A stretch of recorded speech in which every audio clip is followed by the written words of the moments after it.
Assalamualaikum warahmatullahi wabarakatuh. Alhamdulillah wassalatu wassalamu ala Rasulillah wa ala alihi wa sahbihi wa mawalah wa la hawla wa la quwwata illa billahi wa ba'du. Alhamdulillah, di pagi menjelang siang ini kita bisa kembali duduk di Masjid Nidaul Ilmi dalam rangka kajian rutin setiap Rabu jam 10, dan pembahasan di hari ini kita akan membahas seputar mukaffirat minadz-dzunub, hal-hal yang bisa menghapuskan dosa-dosa.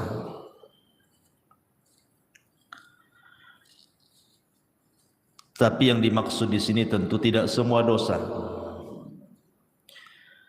karena dosa itu terbagi menjadi 3.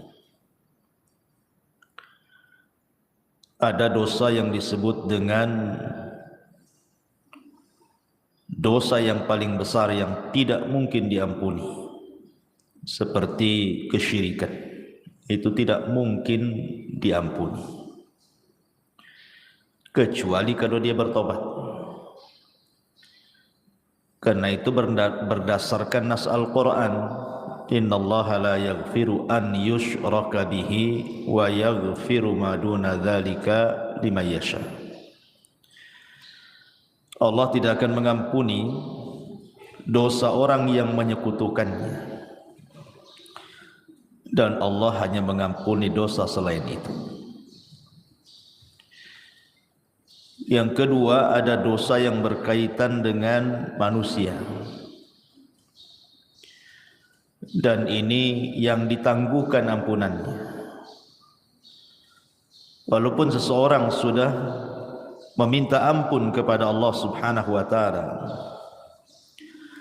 kalau belum mendapatkan keridhaan dan keikhlasan orang yang kita sakiti, kita zalimi, kita ambil haknya, kita rampas kehormatannya, dan begitu seterusnya,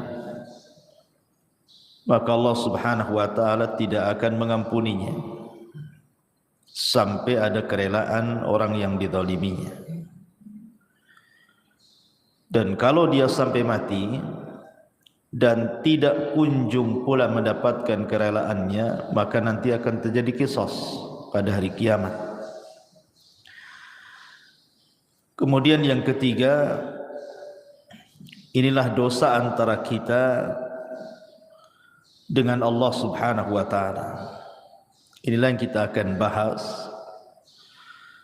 adalah dosa-dosa yang berkaitan kita dengan Allah Subhanahu wa taala selain syirik, ataupun dosa yang berkaitan dengan orang lain. Banyak perkara-perkara sebenarnya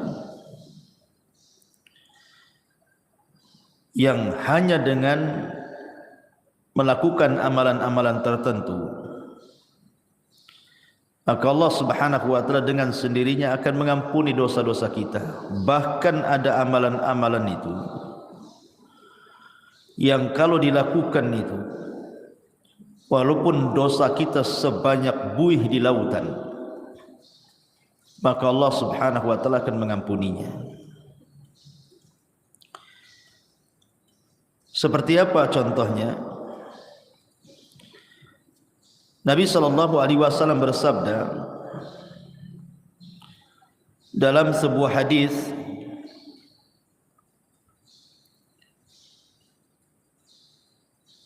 yang dikeluarkan oleh Imam Muslim dan yang lainnya,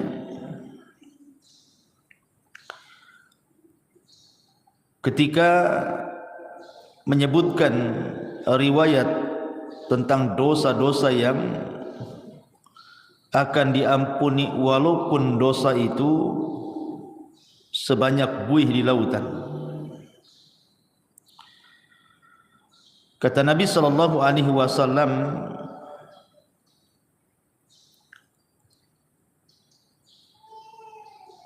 disebutkan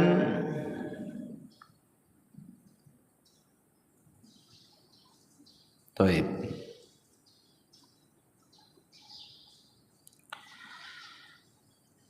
Dari Himran dia mengatakan, falamma tawaddu'a Uthman qala wallahi la uhaddithannakum hadithan wallahi laula ayah fi kitabillahi ma haddathtukumuhu inni sami'tu Rasulullah sallallahu alaihi wasallam yaqul la yatawadda rajulun fayuhsinu wudu'ahu thumma yusalli salata illa ghufira lahu ma bainahu wa bainas salati allati taliha. Qala Urwah al-ayah innal ladzina yaktumuna ma anzalna minal bayyinati wal huda ila qawlihi al-la'inun, rawahu Muslim.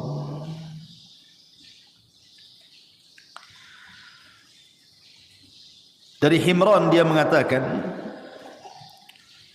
ketika Uthman ibn Affan radhiyallahu anhu, beliau melakukan wudu. Kemudian dia mengatakan, demi Allah, saya akan ceritakan kepada kalian sebuah hadis. Demi Allah, kalau bukan karena ayat dalam Al-Quran, tentu aku tidak akan ceritakan ini kepada kalian. Aku mendengar Nabi SAW bersabda, tidaklah seseorang berwudu, kemudian memperbaiki wudunya, kemudian salat, maksudnya salat 2 rakaat wudu, kecuali akan diampuni antara dia dan jarak salat dia yang akan dilakukan setelahnya.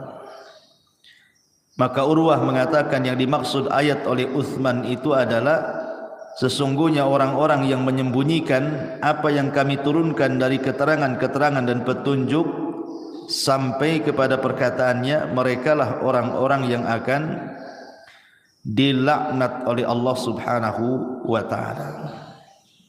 Lihat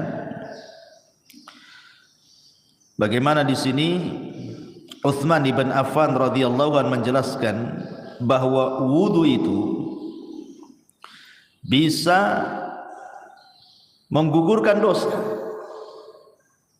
Jadi tetesan-tetesan air wudu itu bisa menggugurkan dosa kita. Artinya bahwa hanya semata-mata kita berwudu itu sudah diteteskan dosa-dosa kita lewat air wudu tadi. Bahkan Nabi SAW juga mengatakan dalam riwayat Muslim dari Abi Hurairah radhiyallahu anhu, man sabbahallaha fi duburi kulli salatin thalathan wa thalathin wa hamidallaha thalathan wa thalathin wa kabbarallaha thalathan wa thalathin fatilka tis'atan wa tis'un wa qama tamamul mi'ati la ilaha illallah wahdahu la syarika lah lahul mulk wa lahul hamdu wa huwa ala kulli syai'in qadir ghufirat khatayahu wa in kanat mithla zabadil bahri. Jadi kalau seandainya wudu tadi Bu itu sudah menggugurkan dosa, semata-mata ibu wudu itu bisa menggugurkan dosa tuh dari air-air wudu itu. Kemudian ibu melaksanakan sholat wajib. Setelah sholat wajib itu kan ada zikir Bu.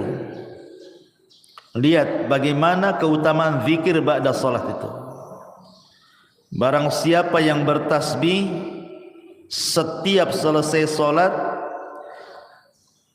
33 kali, maksudnya ucapan subhanallah, kemudian mengucapkan alhamdulillah 33 kali, kemudian mengucapkan takbir Allahu Akbar 33 kali, maka jumlahnya 99 kali, digenapkan dengan la ilaha illallah wahdahu la syarikalah lahul mulku wa lahul hamdu wa huwa ala kulli syai'in qadir, kecuali akan dihapuskan kesalahannya walaupun sebanyak buih di lautan. Jadi jangan pernah meremehkan zikir setelah solat. Lihat bagaimana keutamaannya, luar biasa. Siapa yang bisa menghitung buih di lautan? Tidak ada. Tapi Nabi SAW mengatakan walaupun dosa kita seperti buih di lautan akan diampuni. Kemudian contoh yang lain dari Abu Hurairah radhiyallahu an, hadis ini disepakati Bukhari dan Muslim. Nabi SAW mengatakan man qala subhanallah wa bihamdi fi yaumin mi'ata marratin huttat khatayahu wa in kanat mithla zabadil bahri. Siapa yang melazimkan ucapan subhanallah wa bihamdi, kan mudah Bu ya, subhanallah wa bihamdi, sekali dengar saja hafal tuh. Fi yaumin mi'ata marrah, dalam satu hari itu 100 kali. Pamannya ibu bagilah, pagi berapa kali, siang berapa kali, sore berapa kali, malam berapa kali, pokoknya 100 kali dalam sehari. Tapi lihat pahalanya, maka akan dihapuskan kesalahannya walaupun seperti buih di lautan. Subhanallah, hanya mengucapkan subhanallah wa bihamdi 100 kali itu sudah menghapuskan kesalahan kita walaupun sejumlah buih di lautan. Atau contoh yang lainnya, hadis dari Abi Hurairah yang dikeluarkan oleh Imam An-Nasa'i dan Ibnu Hibban dalam sahihnya, man qala hina ya'wi ila firashihi la ilaha illallah wahdahu la syarika lah lahul mulku wa lahul hamdu wa huwa ala kulli syai'in qadir la haula wa la quwwata illa billahil aliyyil azim subhanallah walhamdulillah wa la ilaha illallah Allahu akbar ghufirat lahu dhunubuhu aw khatayahu wa in kanat mithla zabadil bahri.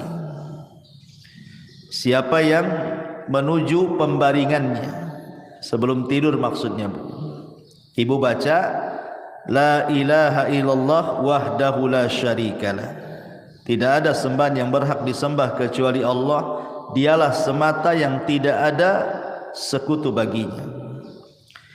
Lahul mulku wa lahul hamdu, baginya kerajaan, baginya pujian, wa huwa ala kulli syai'in qadir, dan dia atas segala sesuatu maha mampu. La haula wa la quwwata illa billahil aliyyil azim, tidak ada daya dan kekuatan kecuali milik Allah yang maha tinggi lagi maha agung. Subhanallah, maha suci Allah. Walhamdulillah, segala puji hanya milik Allah. Wa la ilaha illallah, tidak ada sembahan yang berhak disembah kecuali Allah. Wallahu akbar, dan Allah maha besar, kecuali akan diampuni dosanya atau kesalahannya walaupun kesalahan ibu itu sejumlah buih yang ada di lautan. Hanya membaca 1 kali ini saja loh sebelum tidur. La ilaha illallah wahdahu la syarikalah lahul mulku wa lahul hamdu wa huwa ala kulli syai'in qadir la haula wa la quwata illa billahil aliyyil azim subhanallah walhamdulillah wa la ilaha illallah Allahu akbar. Cukup menghapuskan kesalahan kita walaupun sejumlah buih yang ada di lautan. Subhanallah Bu ya, lihat. Sebenarnya amalan-amalan zikir seperti ini itu kan bisa kita lakukan. Karena zikir itu bisa dilakukan anak kecil, bisa melakukannya, orang remaja bisa melakukannya, orang dewasa bisa melakukannya, orang tua bisa melakukannya, laki-laki bisa, perempuan bisa, kapanpun bisa. Tidak harus mengeluarkan modal, yang penting dihafal, dibaca. Tapi lihat pahalanya, menunjukkan bahwa zikir itu amalan yang luar biasa. Salah satu penyebab dosa-dosa kita diampuni adalah dengan cara berzikir, baik berzikir yang sudah ditetapkan seperti setelah solat yang saya tadi sebutkan, ataupun sebelum tidur, ataupun zikir umum tadi, membaca subhanallah wa bihamdi 100 kali. Tapi itu sudah cukup tuh menghapuskan dosa kita walaupun sejumlah buih di lautan. Luar biasa. Sebenarnya Islam itu mudah gitu ya. Cuman kita saja yang kadang-kadang sulit untuk atau malas untuk melakukannya. Zikir kan beda Bu dengan solat. Harus ke masjid kalau laki-laki, harus ada gerakan walaupun ibu di rumah. Zakat harus pakai harta, haji apalagi capek-capek. Zikirnya hanya ngomong saja. Itu saja kadang-kadang malas kita berzikir. Tapi kita akan sebutkan beberapa amalan yang bisa menghapuskan banyak dosa. Yang pertama, bersolawat. Bersolawat kepada Nabi sallallahu alaihi wasallam. Dari Anas radhiyallahu an, Nabi sallallahu alaihi wasallam bersabda, "Man shalla alayya salatan wahidatan sallallahu biha asyra salawatin wa khutta anhu biha asyra sayyiatin wa rafa'ahu Allahu biha asyra darajat." Barang siapa yang bersalawat kepadaku 1 kali, kata Rasulullah, maka Rasul akan bersalawat 10 kali kepada kita, dan kesalahan kita akan dihapus sebanyak 10 kesalahan, dan kita akan diangkat dengan 10 tingkatan. Hanya bersalawat saja Bu. Allahumma salli ala Sayyidina Muhammad. Hanya ngomong begitu. Maka Allah akan utus malaikat membawa salawat kita menuju mana? Malaikat akan datang ke kuburan Nabi. Kemudian akan memberitahukan kepada Nabi kita bahwa ada di antara umatmu yang bersalawat kepadamu. Maka Rasul akan bersalawat 10 kali kepada kita. Subhanallah. Apalah sulitnya bersalawat? Sambil jalan dari sini pulang atau tadi dari rumah ke sini, Allahumma sholli ala Muhammad, kan enggak ada susah. Biasakan. Kalau bisa setiap ibu kaget itu yang dibaca. Karena saya di masyarakat itu aneh-aneh, kalau orang kaget apa pula yang diomongkan tuh. Ya. Bahkan saya punya kawan tuh, kalau kaget bilang jangkrik. Kan sayang gitu. Kaget saja jangkrik katanya. Ya Allah kan. Apa susahnya Allahumma sholli ala Muhammad daripada jangkrik yang disebut? Ya, jadi salawat itu 1 kali sudah menghapuskan 10 kesalahan dari kita, mengangkat lagi 10 derajat dari kita. Rasul pula bersalawat 10 kali kepada kita. Ini yang pertama. Yang kedua adalah al-istighfar. Astagfirullah, astagfirullah, kan itu Bu ya. Kan mudah itu istighfar, sambil sini jalan pulang itu kan bisa astagfirullah, astagfirullah gitu ya. Disebutkan dalam sebuah hadis Nabi sallallahu alaihi wasallam mengatakan, "Man lazimal istighfar ja'alallahu min kulli dzikin faraja." Siapa yang melazimkan baca istighfar, maka Allah akan jadikan kesulitannya lapang. Bahkan Nabi Allah Subhanahu wa taala berfirman, "Wa man ya'mal su'an aw yadlim nafsah thumma yastaghfirillah yajidillah ghafurar rahima." Siapa yang melakukan kesalahan dan menzalimi dirinya kemudian dia memperbanyak istighfar, maka Allah Subhanahu wa taala akan mengampuni dosanya, karena dia zat yang maha pengampun lagi maha penyayang. Dan lebih khusus lagi Rasul mengatakan, man istaghfarallaha fi duburi kulli salatin thalatha marrat faqala astaghfirullah alladzi la ilaha illahu al-hayyul qayyum wa atubu ilaih ghufira lahu wa in kana qad farra minaz zahfi. Barang siapa yang mengucapkan astaghfirullah setiap selesai solat 3 kali saja, astaghfirullah alladzi la ilaha illahu al-hayyul qayyum wa atubu ilaih, maka Allah akan ampuni walaupun dia membawa dosa pernah lari dari pertempuran. Lari dari peperangan itu, Bu, dosa besar. Enggak boleh orang lari dari peperangan itu, kecuali kalau musuhnya lebih banyak. Umpamanya lebih dari 3 orang, 1 melawan 3 orang, boleh lari. Tapi 1 melawan 2 orang enggak boleh lari. Sebab kalau lari dosa besar. Walaupun dia punya dosa besar, lari dari pertempuran, kalau dia istighfar 3 kali setelah sholat, Allah akan ampuni dosanya. Luar biasa. Ini yang kedua. Yang ketiga, salawatul khams, salat 5 waktu. Dari Abu Hurairah radhiyallahu an, Nabi SAW bersabda yang dikeluarkan Imam Muslim, as-salawatul khamsu wal jum'ati ilal jum'ati kafaratun lima bainahunna ma lam taghshal kabair. Salat 5 waktu dan Jumat ke Jumat adalah kafarah bagi dosa-dosanya selama dia tidak menenggelamkan diri dengan dosa besar. Sekarang ini, Bu, melakukan dosa kecil itu mudah sekali. Kalau dulu mungkinlah ya melakukan dosa kecil tetapi agak sulit gitu ya. Tapi kalau sekarang ini hampir tiap hari kita melakukan dosa kecil, Bu. Karena setiap kita ini punya handphone masalahnya. Terkadang di handphone itu kan nengok YouTube, nengok Facebook, nengok TikTok, ya kan? Atau apalah gitu ya. Terkadang nengok aurat di situ, entah laki-laki entah perempuan. Ya, yang di iklan-iklan lewat gitu kan. Kadang-kadang yang lewat di iklan itu kan enggak pakai jilbab juga tuh. Kadang-kadang ada yang lagi sepak bola gitu kan, di atas lutut celananya itu kan aurat laki-laki. Kadang terlihat laki-laki, terlihat aurat perempuan hampir setiap hari. Entah di iklan, entah di apa gitu kan. Itu kan termasuk dosa kecil.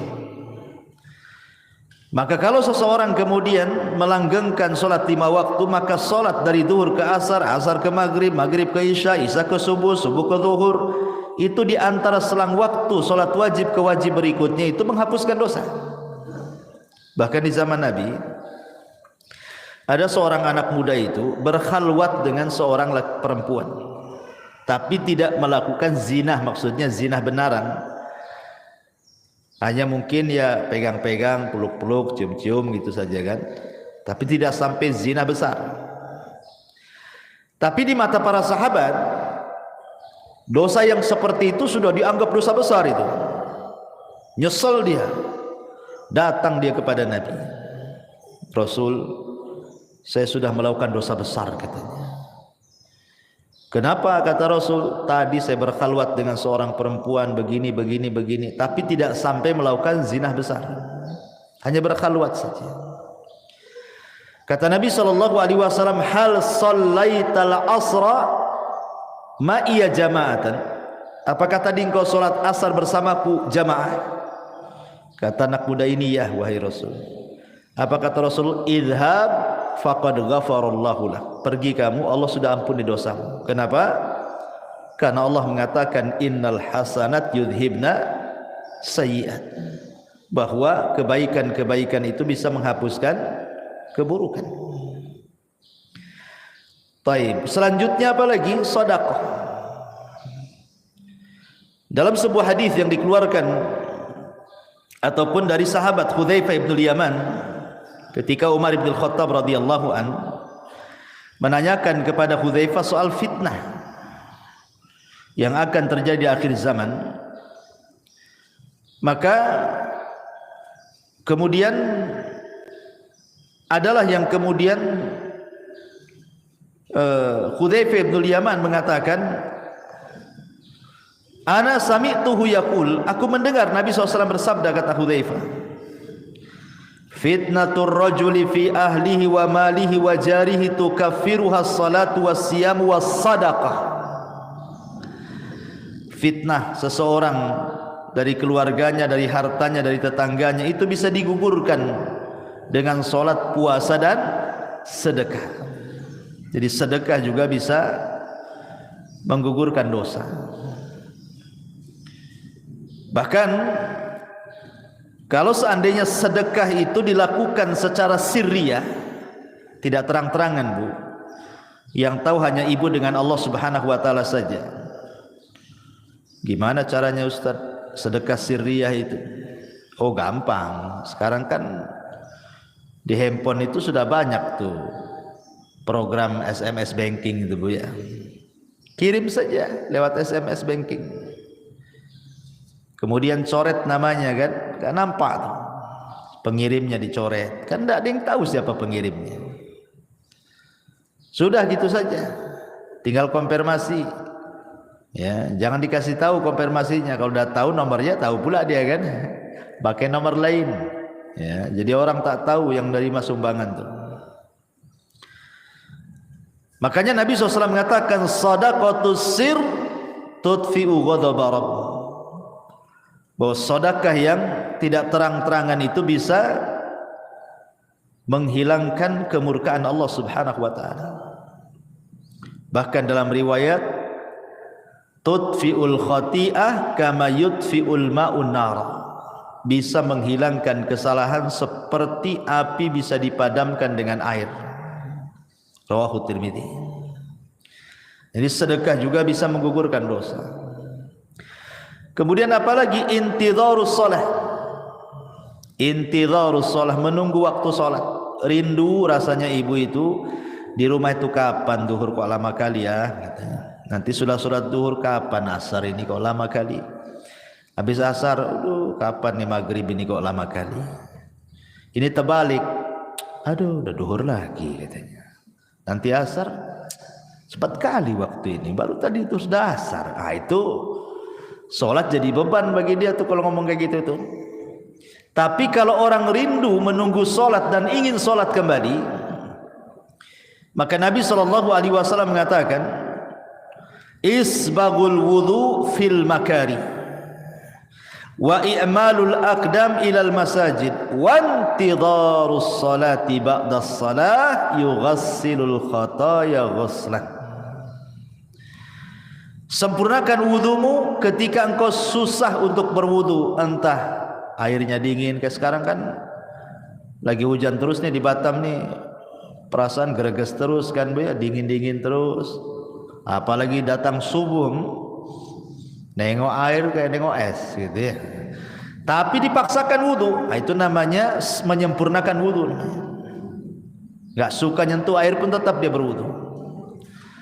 Ataupun melangkahkan kaki ke masjid, ataupun menunggu sholat setelah sholat, maka itu bisa mencuci kesalahan-kesalahannya. Hadis ini sahih ala syarti Muslim dan dikatakan oleh Syekh Albani sebagai hadis sahih. Jadi menunggu sholat ke sholat itu bisa menggugurkan dosa. Kemudian apalagi seseorang yang terkena penyakit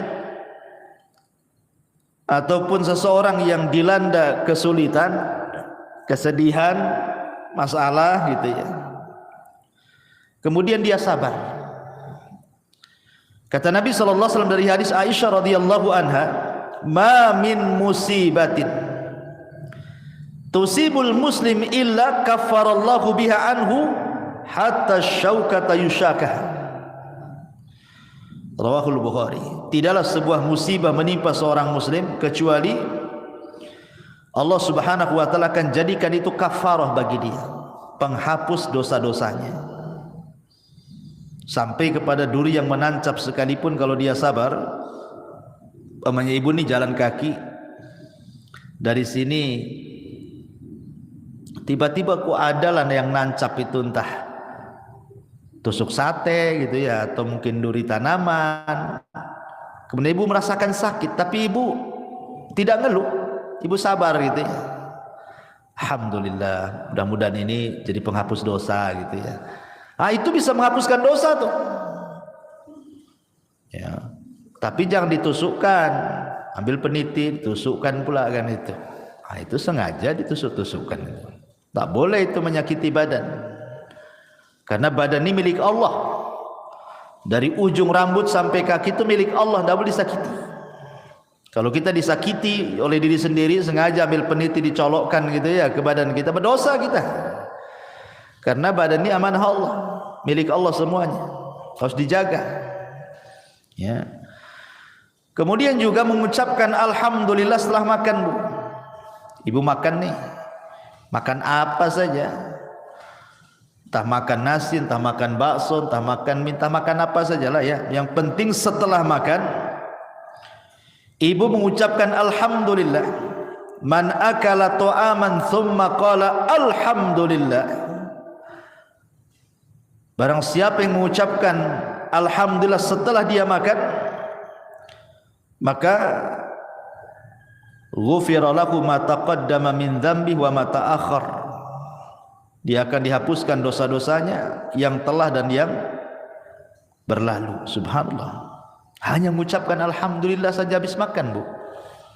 Itu sudah bisa menghapuskan dosa, kan luar biasa. Apalah susahnya alhamdulillah habis makan. Ya. Kemudian juga ketika salat, Bu. Ketika amin, ketika imam mengatakan ghairil maghdubi alaihim waladdallin, amin ya gitu ya. Ketika imam mengatakan amin, nah, kita juga ikut tuh amin. Artinya aminnya imam dengan aminnya makmum itu harus sama. Jangan imam dulu baru makmum, tidak. Dengar imam waladdallin saja, langsung ibu amin. Jadi aminnya ibu dengan aminnya imam itu sama. Maka kata Nabi SAW, idza ammanal imam fa'aminu fa innahu man wafaqa ta'minahu ta'minal malaikati ghufira lahu ma taqaddama min dzambi. Ya. Apabila imam mengucapkan amin, maka aminlah. Maka barang siapa yang cocok antara aminnya ia dengan aminnya makmum, setara gitu ya, sama-sama, kemudian bertepatan pula dengan aminnya malaikat, maka akan diampuni dosa-dosanya. Coba ngucapin amin saja loh, diampuni dosanya. Luar biasa. Ya, tapi yang benar, jangan kayak anak-anak amin kayak gitu ya. Jadi harus ada wazannya amin itu. Amin itu dibaca dua wazan, Bu. Bisa menggunakan wazan fa'ilun ya, atau fa'ilun, dibaca amin atau amin. Nah, dua bacaan, Bu. Amin itu dua bacaan, ala wazni fa'ilun atau fa'ilun gitu ya. Bisa dibaca amin ataupun amin. Nah, dua-duanya boleh. Karena arti amin itu artinya ya Allah kabulkan doaku. Allahumma istajibli, itu arti amin itu. Jadi jangan main-main dengan amin itu, karena amin itu meminta kepada Allah agar doa kita dikabulkan dalam sholat. Kemudian juga contoh amalan yang lain adalah al-masyu ilal masajid, melangkah ke masjid. Itu pun termasuk yang bisa menggugurkan dosa. Seperti hadis yang tadi saya baca, isbagul wudu alal makarih wa kathratul khuta ila al masajid ghufira lahu ma taqaddama min dzambi. Kemudian juga yang selanjutnya, bagi laki-laki al-muhafadzati ala salatil jum'ah, yang menjaga salat Jumat. Karena Rasul mengatakan al-jum'atu ila al-jum'ati kafaratun lima bainahuma. Subhanallah. Jadi kalau seorang laki-laki melaksanakan Jumat nih, pemain Jumat ini betul-betul dia melaksanakan Jumat lah. Kemudian nanti ketemu Jumat minggu depan tuh Bu, antara Jumat sekarang dengan Jumat minggu depan itu dosa kita sudah diampuni tuh. Ya, makanya ibu dorong suami itu jangan malas-malas ke masjid untuk sholat Jumat kalau datang Jumatan itu. Cepatlah bang ke masjid biar dapat unta. Nanti kalau terakhir nggak dapat tuh telur ayam pun tidak dapat gitu ya. Kemudian juga yang bisa menghapuskan dosa adalah kafaratul majlis Bu. Ingat ibu ya, kafaratul majlis itu penting Bu. Ibu umpamanya datang ke arisan atau mungkin datang ke kondangan, atau ibu main ke rumah kawan, entah berdua, entah bertiga, entah berempat, ngobrol lah ibu di situ sambil makan rujak, ya kan? Nanti Bu setelah pulang Bu, setelah selesai mau balik nih Bu ya, jangan lupa Bu baca kafaratul majlis. Subhanakallahumma bihamdika asyhadu an la ilaha illa anta astaghfiruka wa atubu ilaih. Kata kawannya kayak ustad aja katanya. Ini habis ngaji ya. Bukan kafaratul majlis, bukan penutup kajian. Kafaratul majlis itu penutup majlis. Kenapa Bu disarankan membaca kafaratul majlis? Yang namanya orang ngobrol bertiga, berempat, apalagi orang rame Bu, terkadang adalah yang keseleo ngomong tuh. Entah keseleo akhirnya bicarakan orang, entah terlalu kasar nyinggung orang yang ada di situ. Coba bayangkan, coba ibu datang ke rumah kawan tak ada dosa, tahu-tahu ngobrol di situ jadi punya dosa. Akhirnya apa? Gibain orang, atau mungkin tersinggunglah orang yang ada di situ dengan ucapan ibu gitu ya, atau dengan intonasi ibu disangka ibu marah, jadi orang nggak enak kan. Nah, supaya hilang dosa-dosa di majelis itu Bu, pulang tak bawa dosa, berangkat tak bawa dosa, gitu maksudnya. Supaya pulang pergi itu betul-betul tak bawa dosa. Jangan pula berangkat tak bawa dosa, pulang pula bawa dosa. Nah, itu pentingnya kafaratul majlis. Kemudian juga ibu kalau dengar azan Bu, kan di situ apa namanya, ada doa. Ya, doa apabila ibu mendengar suara muazzin. Kata Nabi SAW, biasakan kalau umpamanya ibu kan setelah membaca, kata Rasul kalau muazzin bilang Allahu Akbar ya kita Allahu Akbar kan itu ya, sampai kepada hayya ala taini ya, hayya ala shalah ya al falah, kan tidak sama tuh jawabannya. Ibu membaca la haula wala quwata illa billah, habis itu kemudian membaca doa azan kan, Allahumma rabb hadhihi da'wati tamah sampai selesai. Selepas itu ibu membaca asyhadu an la ilaha illallah wahdahu la syarikalah wa anna muhammadan abduhu wa rasuluhu raditu billahi rabbah wa bi muhammadin rasulah wa bil islami dina ghufira lahu min dzambihi. Kalau ibu membaca selepas mendengar azan asyhadu an la ilaha illallah wahdahu la syarikalah wa anna muhammadan abduhu wa rasuluh raditu billahi rabba wa bi muhammadin nabiyya atau rasula wa bil islami dina, maka akan diampuni dosa-dosanya. Coba hanya ngomong begitu saja diampuni dosa-dosanya ya. Kemudian juga at-tasamuh wal af, at-tasamuh wal af, memaafkan orang dan berlapang dada dari orang. Karena dalam sebuah ayat surah Al-Imran ayat 133 sampai 134 Allah mengatakan wasari'u ila maghfiratin min rabbikum wa jannatin arduhas samawati wal ardu uiddat lil muttaqin. Bersegeralah kalian kepada keampunan Rabb kalian, karena sorga seluas langit dan bumi diperuntukkan untuk orang-orang yang bertakwa. Siapa orang yang bertakwa di sini? Alladzina yunfiquna fis sarra'i wadh dharra wal kadhiminal ghaid wal 'afina 'anil nas wallahu yuhibbul muhsinin. Orang yang bertakwa yang disediakan sorga seluas langit dan bumi itu, yang akan mendapatkan ampunan itu adalah orang-orang yang berinfak baik dalam kondisi senang ataupun susah, dan orang-orang yang menahan emosi dan mudah memaafkan manusia. Tahan emosi, kalau lagi marah tahan. Itu bisa menghapuskan dosa, Bu. Jadi kalau ada orang yang nyakiti ibu, tiba-tiba ibu dimarahi orang, digibai orang, ya ibu manusiawi kan, pasti mau marah kan itu. Tapi ibu tahan-tahan marahnya. Ketika ibu menahan marah itulah dosa ibu diampuni itu. Apalagi sampai memaafkan. Kasih uzur. Sudahlah. Saya maafkan, memang dia gitu sih. Biasalah dia gitu. Dimudahkan gitu ya, disederhanakan masalah, Bu. Jangan dibesar-besarkan. Nanti jadi tengkar. Itu saja bisa menghapuskan dosa. Kemudian yang lain juga bacaan tahlil, Bu. Bacaan la ilaha illallah. Kata Nabi SAW, man qala la ilaha illallah wahdahu la syarika lahul mulku wa lahul hamdu wa huwa ala kulli syai'in qadir fi yaumin mi'ata marrah. Barang siapa yang mengucapkan la ilaha illallah wahdahu la syarika lahul mulku wa lahul hamdu wa huwa ala kulli syai'in qadir, dalam satu hari itu 100 kali, Bu.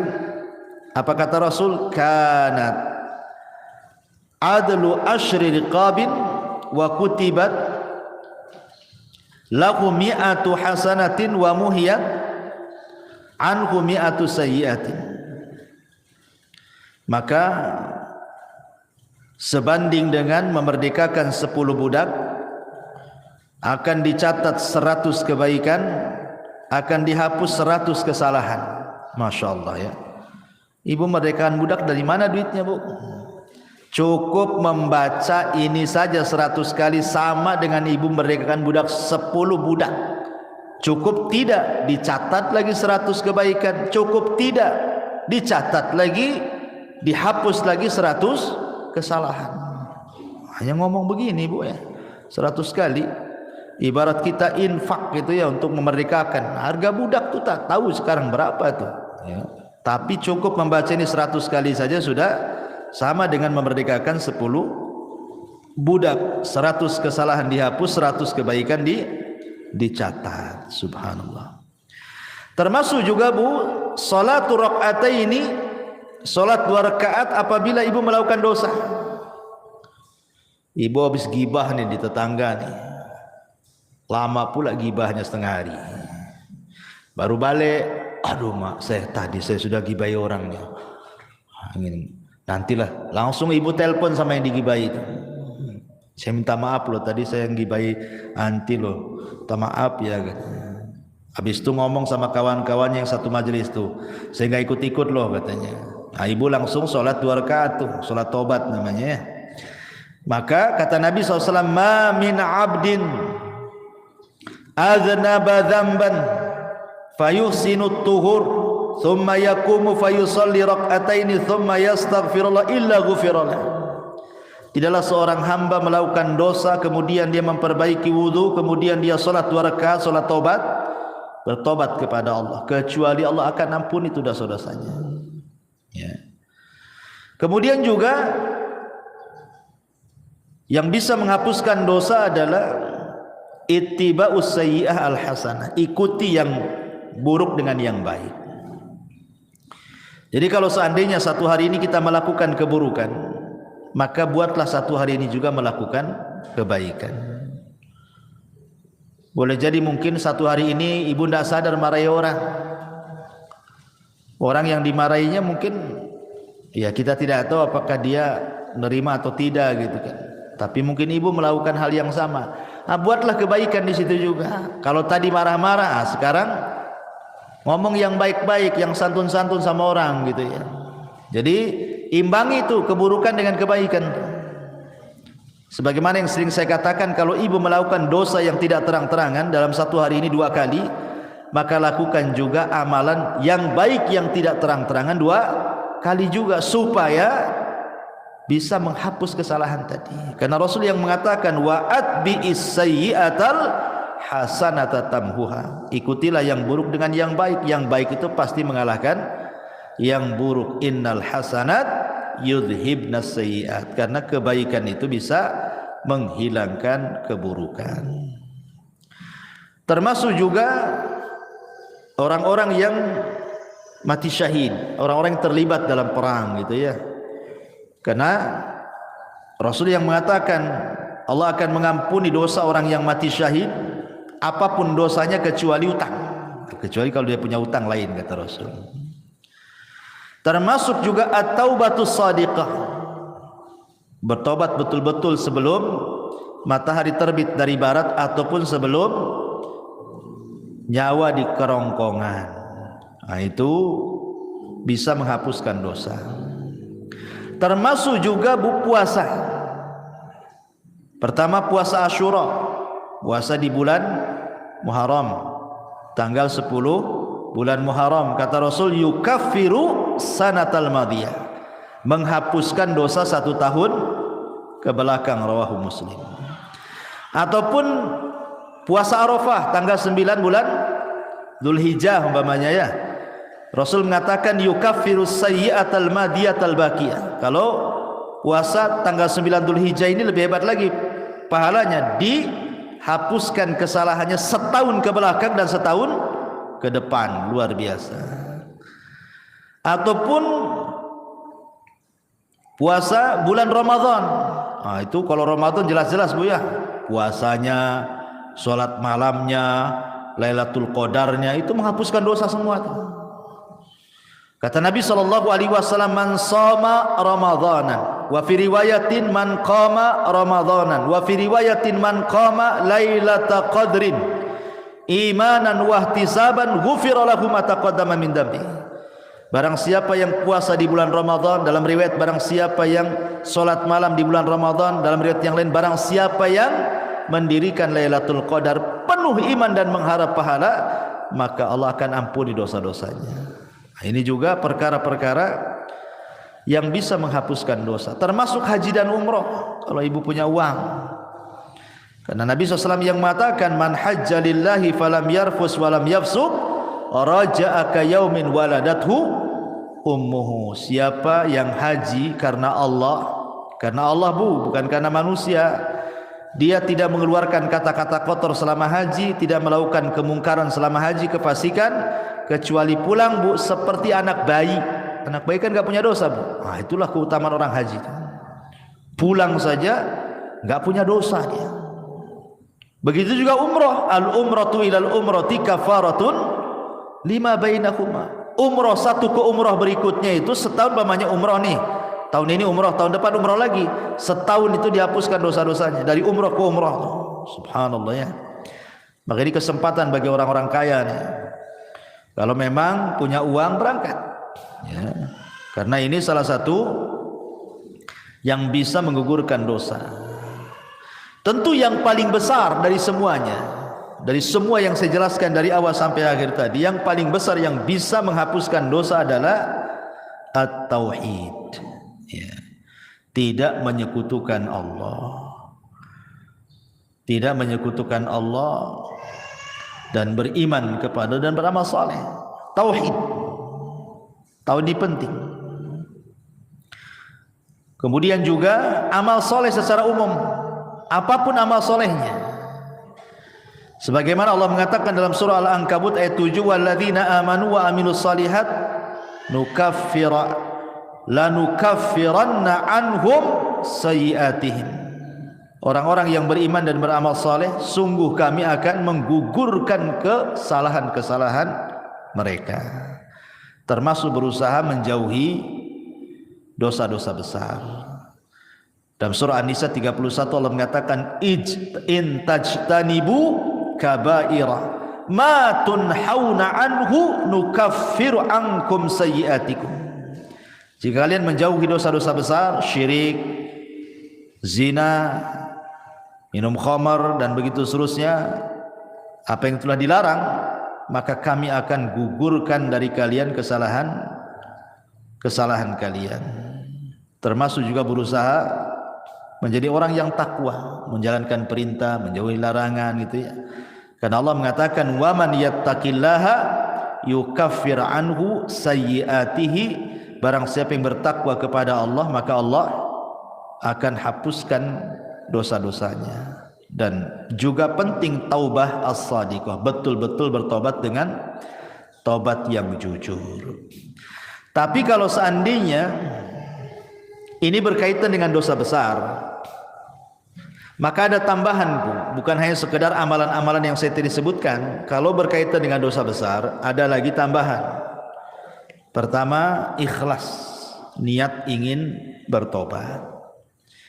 Yang kedua, al-iqla', betul-betul melepas dosa dan meninggalkan. Yang ketiga, an-nadam, menyesal kenapa saya melakukan dosa. Yang keempat, aqdul azmi, betul-betul berjanji tidak mungkin kembali ke dosa itu. Kemudian yang kelima, ikuti dosa yang sudah dilakukan dengan kebaikan supaya dosanya bisa terhapuskan. Dan kalau itu berkaitan dengan hak adami, hak-hak manusia, maka kembalikan. Pernah ngambil, balikin apa yang sudah diambil. Pernah zalimi, minta keridhaannya agar dimaafkan kezalimannya, dan begitu seterusnya. Ma'asyiral muslimat yang dimuliakan Allah Azza wa Jalla. Adapun tentang keutamaan taubat sendiri, bertobat kepada Allah Azza wa Jalla, yang pertama, taubat itu menjadi penyebab Allah itu suka dengan kita. Makanya ada doa, Allahumma ij'alni minat tawwabin waj'alni minal mutatahhirin. Setiap kita habis wudu itu kan, ya Allah jadikan aku termasuk orang-orang yang bertobat dan termasuk orang-orang yang bersuci. Setiap wudu kita meminta kepada Allah seperti itu kan. Kenapa? Karena Allah mengatakan innallaha yuhibbu tawwabin wa yuhibbul mutatahhirin, karena Allah suka dengan orang-orang yang tobat dan suka dengan orang-orang yang bersuci. Ya. Yang kedua, bahwa tobat itu menyebabkan Allah mengampuni kesalahan kita dan menerima amalan kita. Dengan tobat itu Allah akan memaafkan kesalahan kita dan menerima amalan kita. Yang ketiga, dengan tobat itu kita diselamatkan dari neraka dan dimasukkan ke dalam surga, dan itulah keberuntungan yang sebenarnya. Faman zuhziha 'anil nar wa udkhilal jannah faqad faz. Siapa yang dikeluarkan dari neraka dan dimasukkan ke dalam surga, itulah keberuntungan yang sesungguhnya. Termasuk penyebab seseorang mendapatkan rahmatnya. Orang yang suka tobat itu, maka akan datang rahmat Allah. Karena Allah mengatakan, Allah itu lebih senang dengan tobatnya seorang hamba dibandingkan seseorang yang safar ke padang pasir bawa unta dan semua perbekalannya di atas unta. Ketika dia tidur, minggat pula lah unta itu karena enggak diikat. Akhirnya orang ini temenung, matilah aku di padang pasir ini, tak ada minum, tak ada makan, tak ada unta katanya kan. Akhirnya dia cari sana sini enggak ketemu, sudah pasrah dia mau mati di padang pasir. Akhirnya dia pun tertidur. Ketika terbangun, untanya pula depan mukanya. Apa enggak senang, Bu? Tapi Rasul mengatakan Allah lebih senang kepada hamba yang bertobat dibandingkan orang ini yang mendapatkan unta dan perbekalannya. Kenapa? Karena Allah itu akan mencurahkan rahmatnya kepada orang yang bertobat. Termasuk tobat juga adalah sebab mendapatkan pahala besar, dan termasuk tobat juga adalah mendapatkan banyak kebaikan setelah keburukan yang dilakukannya. Baik, ma'asyiral muslimat yang dimuliakan Allah Subhanahu wa taala, intinya bahwa seorang hamba itu tidak boleh bosan untuk mencari rahmat Allah Subhanahu wa taala. Karena walaupun malaikat itu hamba yang tidak pernah bermaksiat kan, Bu. Tapi Adam itu adalah makhluk yang bermaksiat. Tetapi Allah Subhanahu wa taala muliakan Adam dibandingkan malaikat kan, Bu. Adam bermaksiat, kemudian bertobat. Malaikat bertobat terus, tak pernah maksiat. Tapi Allah muliakan Adam. Kenapa? Perhatikan hadis Nabi sallallahu alaihi wasallam.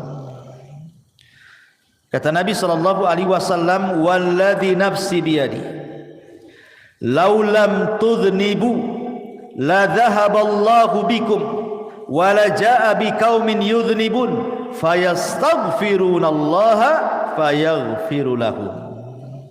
Demi zat yang jiwaku di tangannya, kata Rasul, seandainya kalian tidak melakukan dosa seperti malaikat, anggaplah kalian seperti malaikat, tidak punya dosa, tidak pernah melakukan dosa, tentu Allah akan binasakan kalian semua, dan akan didatangkan sebuah kaum yang berdosa kemudian minta ampun kepada Allah, Allah pun ampuni dia.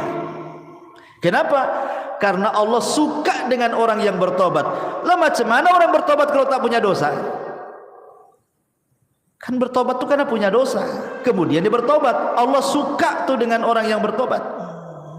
Tapi jangan disengaja buat dosa, nanti tak sempat pula bertobat. Ya. Jadi maksudnya di sini adalah lihat bagaimana keutamaan orang yang bertobat kan.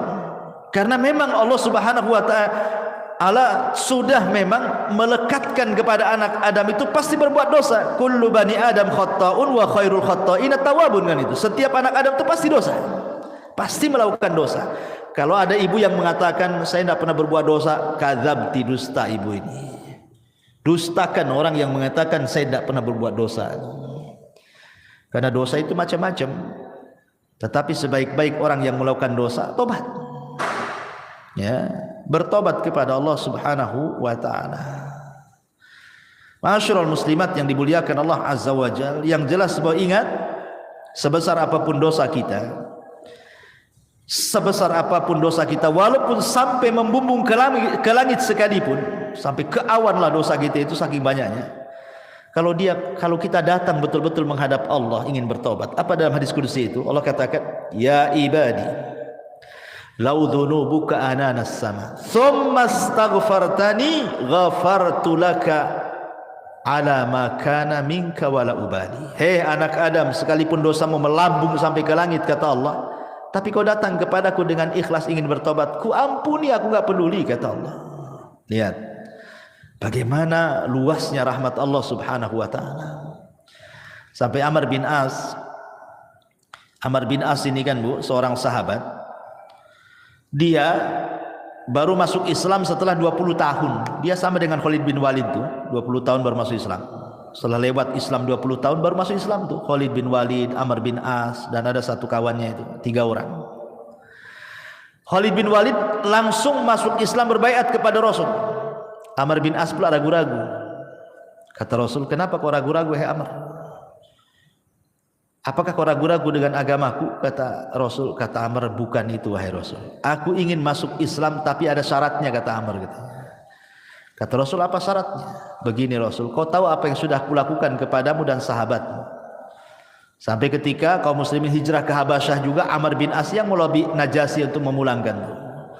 Kau sudah tahu dosaku banyak wahai Rasul, saya siap masuk Islam. Pertanyaannya, aku minta syarat. Kata Rasul, apa syaratnya? Seandainya aku masuk Islam, maukah kau berdoa kepada Allah agar dosa-dosa yang selama ini kulakukan kepadamu dan sahabat-sahabatmu Allah ampuni?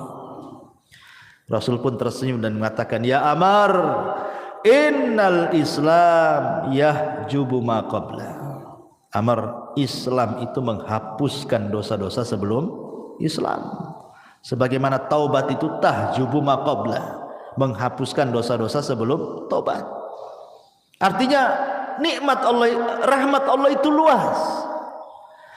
Di zaman Bani Israel ada 99 orang dibantai oleh preman, tapi dapat hidayah. Preman ini ingin bertaubat. Datang dia kepada seorang rahib, jahil pula rahib ini. Rahib, Pak Pendeta, saya ingin masuk bertobat nih, saya sudah membunuh 99 jiwa nih, macam mana cara nebusnya nih? Kata pendeta itu, oh nggak bisa, kau dosamu udah banyak tuh. Satu orang kau bunuh saja besar, 99 pula kau bunuh, tak bisa, nggak ada tobat bagimu gitu. Marah dia, dibantai pula tuh si rahib itu. Kenapa 100 jiwa dia bantai? Tapi dia tidak putus asa ingin bertobat. Ketemulah seorang alim, memang ahli ilmu gitu ya, bertanya, ada nggak tobat? Saya sudah membunuh 100 jiwa, yang terakhir seorang rahib ku bantai gitu. Akhirnya kata sang alim nih, ada, tapi kau harus datang ke perkampungan, kampung itu semua orang alim, orang soleh, orang baik. Kau gabunglah dengan mereka. Mudah-mudahan Allah berikan rahmat kau di sana. Menunjukkan apa? Lingkungan itu mempengaruhi tobat. Ya, berangkat dia di tengah jalan antah berantah, mati pula dia, entah jatuh entah apa, mati dia. Belum sampai ke kampung yang dituju. Datang malaikat azab mau ngambil ruhnya. Dia pantas masuk neraka katanya. Datang pula malaikat rahmat, bukan, dia ahli sorga karena sudah ada niat tobat. Kata malaikat azab, tidak bisa, dia sudah membunuh 100 jiwa, yang terakhir itu pendeta dibunuh dia katanya. Akhirnya rebutanlah ruhnya malaikat azab dan rahmat ini. Akhirnya Allah mengutus apa? Malaikat hakim. Kata malaikat hakim pemutus ini, tunggu dulu, jangan diputuskan apakah dia termasuk ahli nar atau ahli jannah katanya. Kita ukur dulu antara kematian dia jaraknya dengan kampung yang dituju, dengan kematian dia kepada orang yang bertanya. Kalau dekat kepada yang bertanya, masukkan dia ke neraka. Kalau dekat ke kampung yang dituju, masukkan dia ke sorga. Sebenarnya disebutkan dalam riwayat itu, dia itu baru keluar dari orang yang bertanya. Artinya desa yang dituju masih jauh itu sebenarnya. Tapi karena Allah luas rahmatnya, dilipatlah bumi itu sama Allah. Akhirnya didekatkan ke kampung itu. Padahal sebenarnya dekat ke yang ditanya karena baru keluar dari orang yang bertanya itu. Tapi karena rahmat Allah itu luas, dilipat bumi sama Allah, didekatkan ke kampung yang akan dituju bertobat. Subhanallah. Itulah kenapa Allah mengatakan inna rahmati taghlibu ghadabi. Rahmatku mengalahkan kemurkaanku. Allah lebih sayang. Ya, karena sudah ada niat tobat, dilipat bumi, dekatkan pula ke kampung bertobat, masuklah dia ke dalam sorga. Itu menunjukkan apa? Jangan putus asa dari rahmat Allah Azza wa Jalla. La taqnatu min rahmatillah, innallaha yaghfiru dzunuba jami'a. Jangan pernah putus asa dari rahmat Allah. Karena Allah itu mengampuni semua dosa, sebesar apapun dosa, hatta syirik sekalipun. Anggaplah syirik sekalipun. Tapi kalau dia ingin bertobat kepada Allah Subhanahu wa taala, enggak ada mustahil. Allah itu Ghafurur Rahim. Allah itu Maha menerima tobat siapapun. Dan harus yakin, ya, rahmat Allah itu luas. Rahmat Allah itu seluas-luasnya, sampai ada seorang anak muda di zaman Bani Israel, tidak pernah melakukan dosa 70 tahun. Mana ada zaman sekarang anak muda enggak melakukan dosa? Yang ada gemar melakukan dosa. Jadi ada anak muda di zaman Bani Israel itu 70 tahun dia tak berbuat dosa, meninggal dia, berdiri di pintu sorga. Kata Allah, masuk kau ke dalam sorga dengan rahmatku. Kata anak muda itu, tidak mau saya ingin masuk sorga dengan amalanku katanya. Kata Allah, masuk kau ke dalam sorga dengan rahmatku. Tidak, saya tidak akan masuk sorga dengan rahmatmu, tapi saya ingin masuk sorga dengan amalanku. Kalau memang aku pernah berbuat dosa, kemudian kau ampuni dosaku, kau masukkan aku ke sorga dengan rahmatmu, wajar. Aku loh tidak pernah berbuat dosa, masa dengan rahmatmu aku masuk sorga? Aku ingin masuk sorga dengan amalanku katanya. Kata Allah, baik, hitung berapa amalmu. Dihitunglah amalannya itu. Rupanya setelah dihitung amalannya tidak sebandinglah dengan satu nikmat Allah yang Allah berikan kepadanya berupa penglihatan. Takut dia tak masuk sorga. Akhir mengatakan, ya Rabb, sudahlah, enggak apa-apa, masukkan aku ke surga dengan rahmatmu saja katanya. Nah, lihat. Jadi rahmat Allah itu luas. Jangan stres. Banyak orang yang stres gara-gara pernah melakukan dosa, ingin tobat, kayaknya Allah sudah tutup pintu tobat. Enggak, Allah itu beda dengan manusia. Kalau manusia kita sakiti, kita jengkeli, ya kan Bu, kemudian kita datang ke rumahnya, ngetuk pintu, tadi buka-buka sama dia. Tapi kalau Allah berbeda. Kalau kita hari-hari mengetuk pintu langit, minta ampun kepada Allah, Allah lah setiap hari loh, sepertiga malam akhir loh, menawarkan ampunannya kepada kita. Hei hamba-hambaku, kata Allah, man yad'uni fa astajibalah, wa man yas'aluni fa u'tiyah, wa man yastaghfiruni fa aghfirullah. Siapa yang berdoa aku kabulkan, siapa yang minta aku kasih, siapa yang minta ampun ku ampuni. Tiap malam, tiap sepertiga malam Allah mengatakan seperti itu. Ada kesempatan setiap hari. Dan hebatnya Allah itu Bu, salah satu di antara sifat Allah itu atau nama-nama Allah itu ada sitir. Allah itu memiliki sifat sitir. Sitir itu apa, Bu? Menutup aib kita. Kita melakukan dosa di malam hari, Allah tutup pula aib kita di siang hari. Kita melakukan dosa di siang hari, Allah tutup aib kita di malam hari. Kurang apa Allah itu coba? Sudah kita berbuat dosa kepada Allah, Dia pula tutupi aib kita. Karena mulianya manusia itu karena ditutup aibnya sebenarnya. Coba kalau seandainya orang itu dibongkar aibnya, Bu, nggak ada orang menghormati orang itu, pasti meletakkan pasir semua di atas kepalanya.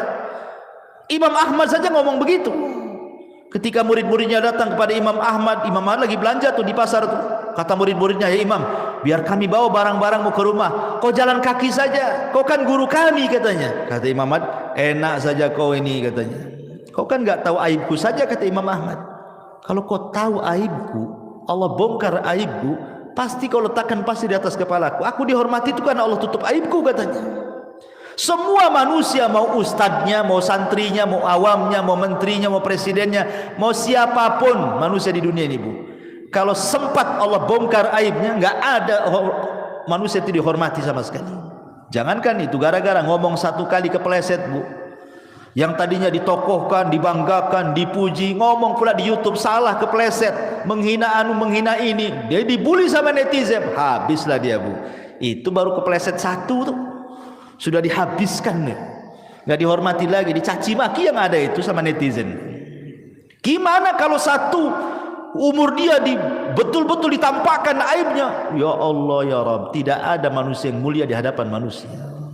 Bersyukur kita punya Allah itu maha sitir. Ya, sudah kita berbuat dosa, Allah tutup pula. Alhamdulillah.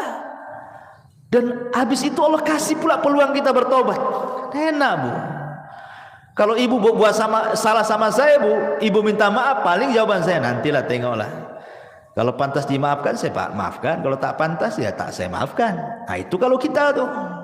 Kalau tidak, sudah kita berbuat salah sama Allah, Allah tutup aib kita, Allah kasih pula peluang tobat. Masya Allah. Allah itu Rahim, Rahman, Ghafur, ya, Latif. Luar biasa nama-nama Allah Subhanahu wa ta'ala. Wallahu a'lam bishawab. Ini saja yang bisa sampaikan, Bu. Ya, silahkan kalau ada yang mau bertanya gitu sebelum kita tutup.